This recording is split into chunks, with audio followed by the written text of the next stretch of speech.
বিএনপির তো কোনো সংগঠন নাই। ছাত্র নেতৃত্বে গণ অভ্যুত্থানে শেখ হাসিনার পতনের পর একসময় ধরাছোঁয়ার বাইরে থাকা তার দলের সদস্যরা জনসাধারণের ক্ষোভ ও কঠিন সত্যের মুখোমুখি হয়েছে। এর মধ্যে সালমান এফ রহমানের নাটকীয় পরিবর্তন অন্য যে কারোর চেয়ে বেশি আলোড়ন সৃষ্টি করেছে। তার দাড়ি গোঁফ কামানো মুখ, সাদা দাড়ির সঙ্গে তার আগের যে দরবেশ ভাবমূর্তি তা থেকে সম্পূর্ণ আলাদা। সাধারণ এক নৌকা থেকে তার গ্রেপ্তারের ঘটনা, অত্যাচারী শাসনের বিরুদ্ধে গণ অভ্যুত্থানের পরে তাদের ব্যাপক দুর্নীতির প্রকাশের পর সবচেয়ে প্রভাবশালী ব্যক্তিদের জন্য যে দুর্ভাগ্য অপেক্ষা করছে তা মনে করিয়ে দেয়। শেখ হাসিনার ১৫ বছরের শাসনের সময় প্রশাসনের সবচেয়ে প্রভাবশালী ৩ ব্যক্তির একজন ছিলেন সালমান এফ রহমান। শেয়ার বাজারের কারসাজি ও বড় ধরনের ঋণখেলাপির মাধ্যমে সম্পদ আহরণ করেছেন বলে অভিযোগ রয়েছে, আর এ সবই তিনি তার রাজনৈতিক প্রভাব খাটিয়ে মোকাবেলা করেছেন। শেখ হাসিনার পতনের পর সালমান এফ রহমানের ব্যাংক ঋণের পরিমাণ ৩৬,৮৬৫ কোটি টাকা বলে জানা যায়। বিপুল পরিমাণ অর্থ দেশের বাইরে পাচার ও আর্থিক খাতে অনিয়মের বিভিন্ন অভিযোগকে কেন্দ্র করে তার বিরুদ্ধে অনুসন্ধান করেছে পুলিশের অপরাধ তদন্ত বিভাগ সিআইডি। সিআইডির উচ্চপদস্থ সূত্র জানিয়েছে, প্রাথমিকভাবে সালমান এফ রহমানের বিরুদ্ধে ৩৩,৪৭০ কোটি টাকা বিদেশে পাচারের অভিযোগ রয়েছে।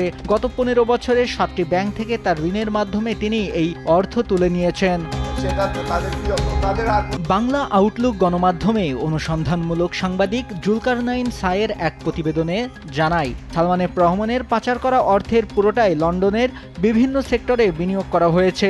লন্ডন জুড়ে তার একমাত্র ছেলে আহমেদ শায়ান ফজলুর রহমান ও ভাতিজা আহমেদ শারিয়ার রহমানের মালিকানাধীন উল্লেখযোগ্য ফ্ল্যাট বাড়ি তার প্রমাণ। সালমান এফ রহমানের ছেলে ও ভাতিজা দুজনেই ব্রিটিশ নাগরিক। বাকিংহাম প্যালেসের খুব কাছে গ্রোসভেনার স্কয়ার এলাকায় অতি বিলাসবহুল একটি আবাসিক ভবন অবস্থিত। ২০২২ সালের ৭ মার্চ ওই ঐতিহাসিক আবাসিক ভবনের দ্বিতীয় তলার একটি অ্যাপার্টমেন্ট ৬১৬,২২,৭০,০০০ টাকায় বিক্রি হয়। আর এর ক্রেতা হলেন ব্রিটিশ ভার্জিন আইল্যান্ড নিবন্ধিত ওয়ান গ্রোসভেনার স্কয়ার নামের একটি কোম্পানি, যার সুবিধাভোগী হলেন সালমান এফ রহমানের ছেলে আহমেদ শায়ান ফজলুর রহমান। গ্রোসভেনার স্কয়ার থেকে মাত্র ৩৫০ মিটারেরও কম দূরত্বে ১৭০০ শতকের আরও একটি ঐতিহাসিক বাড়ি আছে, যেটি বিলাসবহুল অ্যাপার্টমেন্ট কমপ্লেক্সে রূপান্তর করা হয়েছে। ২০১০ সালের ২৫ জুন এই ঐতিহাসিক ভবনের ৬ষ্ঠ তলার একটি অ্যাপার্টমেন্ট ৭২,১৩,৪৩,০০০-এরও বেশি টাকায় ক্রিকলউড ব্রেনসার নামের একটি কোম্পানির কাছে বিক্রি করা হয়। ক্রিকলউড ব্রেনসারও ওই আইসল্যান্ডের বাসিন্দার নামে নিবন্ধিত, যার সুবিধাভোগী ৪২ বছরের শায়ান। লন্ডনে শায়ানের আরও একটি বাড়ি আছে, আর সেটি লন্ডনের গোল্ডার্স গ্রিনের অভিজাত এলাকায় অবস্থিত একটি সেমি ডিটাচড বাড়ি। এই বাড়িটি ২০১১ সালের ২৮ জানুয়ারি ১৮,৮৪,৮০,০০০ টাকায় কেনা হয়, আর বাড়িটির মালিকানায় রয়েছে ladybird property. Cricklewood venture British Virgin দ্বীপের যে ব্যক্তির ঠিকানায় নিবন্ধিত, সেই একই ঠিকানায় লেডিবার্ড প্রপার্টিও নিবন্ধিত, আর এর সুবিধাভোগীও শায়ান। শায়ানের চাচাতো ভাই আহমেদ শারিয়ার রহমান লন্ডনে সম্পদ কেনায় কম যাননি। শারিয়ার লন্ডনের টনি মেফায়ার এলাকায় বিলাসবহুল বাড়ি কিনেছেন। শায়ানের বাড়ি থেকে অল্প দূরেই গ্রোসভেনার স্কয়ারে ভবনটি অবস্থিত। ২০০৯ সালের ২৬ ফেব্রুয়ারি নিবন্ধিত নর্থ ডিউক হোল্ডিংস নামের একটি কোম্পানি ওই ভবনে ২টি ফ্ল্যাট কেনে। প্রতিটি ফ্ল্যাটের মূল্য ৪৮,৬৯,০০,০০০ টাকার বেশি। নর্থ ডিউক হোল্ডিংসের সুবিধাভোগী হলেন ৪৬ বছর বয়সী শারিয়ার, যিনি শ্যারি নামে অধিক পরিচিত। ৭ বছর পর শারিয়ার আরেকটি শেল কোম্পানির আওতায় একই ভবনে আরেকটি ফ্ল্যাট কেনেন ১৪১,৩৬,০০,০০০ টাকায়, আর এই কোম্পানিটিও নর্থ ডিউকের ঠিকানায় নিবন্ধিত। এছাড়াও এই ফ্ল্যাট থেকে ৫ মিনিট হাঁটা দূরত্বে তার আরও একটি বাড়ি আছে। এই বাড়িটি ২০১০ সালের ২১ অক্টোবর ৭০,৬৮,০০,০০০ টাকা দিয়ে কেনা হয়েছে।